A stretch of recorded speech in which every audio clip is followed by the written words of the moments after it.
మాతృదేవోభవ.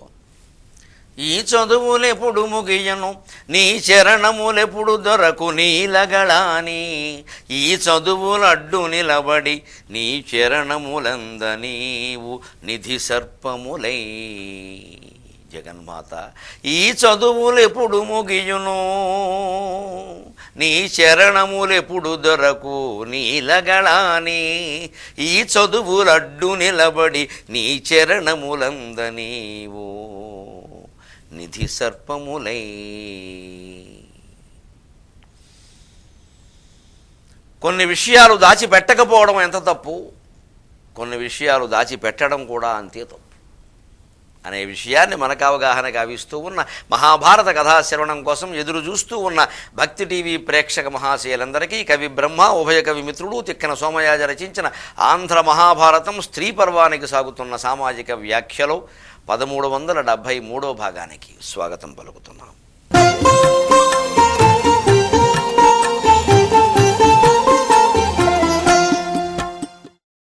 ఈ భాగంతో మనం స్త్రీ పర్వానికి స్వస్తి పలికి రేపటి నుండి మహత్తరమైనటువంటి శాంతి పర్వంలో ప్రవేశించబోతూ ఉన్నాం. ధర్మరాజు అంటున్నాడు తల్లితో, అమ్మా నీకు ఆ దుర్వాసుడెవరో ఇచ్చింది మంత్రం కాదమ్మా, మహమ్మారమ్మా.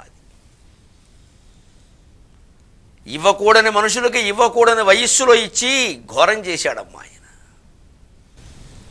గమనించండి, మంత్రశాస్త్రం ప్రకారం కొన్ని మంత్రాలు అందరికీ చెప్పొద్దని, అందరూ చదవద్దని, అందరూ చేయొద్దని ఎందుకంటారు?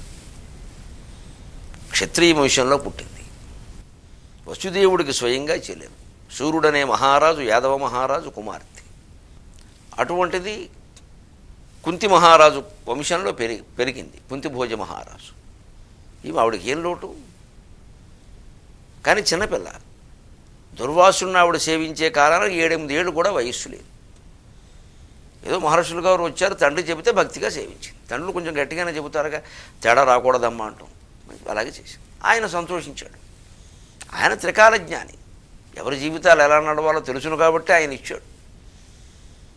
భగవంతుని ప్రణాళికలో ఈ నారదుడు, వ్యాసుడు, దుర్వాసుడు ఇలాంటి మహర్షులు వాళ్ళు భాగస్వాములండి. విధి నిర్ణయం ప్రకారం ఏం జరగాలో దాన్ని నడిపిస్తారు. ఎందుకంటే భగవంతుడే స్వయంగా మరి అవతరించిన సందర్భాలు చాలా తక్కువ.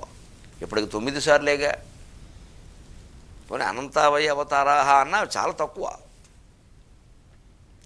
మరి మిగిలిన కర్మ ప్రణాళికలు ఎలా నడిపిస్తాడు భగవంతుడు అంటే ఇటువంటి మహర్షుల ద్వారా. వాళ్ళకి చిత్తంలో చిత్తశుద్ధి, అసలు రాగద్వేషాలు ఏమాత్రం ఉండవు.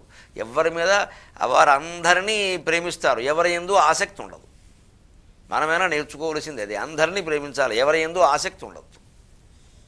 ఆసక్తి ఉంది అంటే అయిపోయినట్టే, ఇంక తగులుకున్నట్టే. ఆసక్తి అంటే తగులుకోవడం, ప్రేమ అంటే అది అనంతమైంది, విశాలమైంది. వాళ్ళకి అది ఉండదు మహర్షులకి.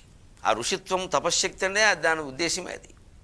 అందుకని వాళ్ళకి అప్పగిస్తాడు బాధ్యతని భగవంతుడు.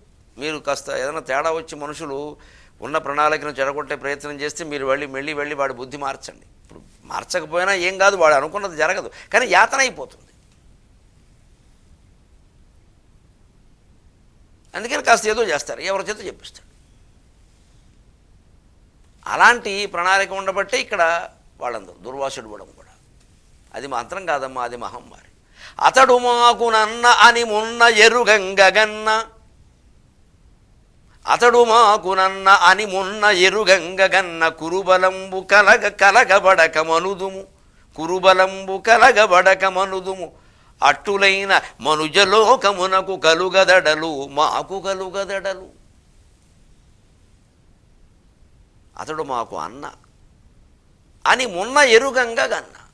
కావాలనే తిక్కనగారు ఆత్మీయత, అన్నలో ఉండే ఆత్మీయత మరీ వ్యక్తం కావాలని అన్న, మున్న, కన్న అని దగ్గరగా ప్రయోగించాడు.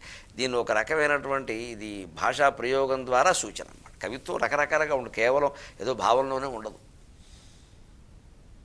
ఆ శబ్ద ప్రయోగంలోనే కొన్ని రకాల భావాలు చెప్పేస్తాడు కవి. అతడు మాకునన్న అని మొన్న ఎరుగంగగన్న, కురుబలంబు కలగబడక మనుదుము. కౌరవ బలం, పాండవ బలం అంతా కురుబలమే కదమ్మా. విడిపోబట్టి మేము పాండవులం అనవలసి వస్తుంది, లేదా కౌరవ బలం అంతా కౌరవులమే కదా.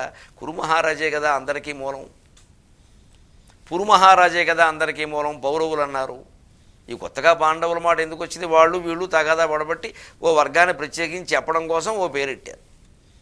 ఇది ఓ పెద్ద పార్టీ నుంచి ఓ చిన్న పార్టీ ఏదో విడిపోయింది అనుకోండి, దాన్ని గుర్తించాలంటే మరి దానికి ఒక పేరు ఉండాలిగా, లేదా మరి ఎలా వ్యవహరించడం ఎలాగా?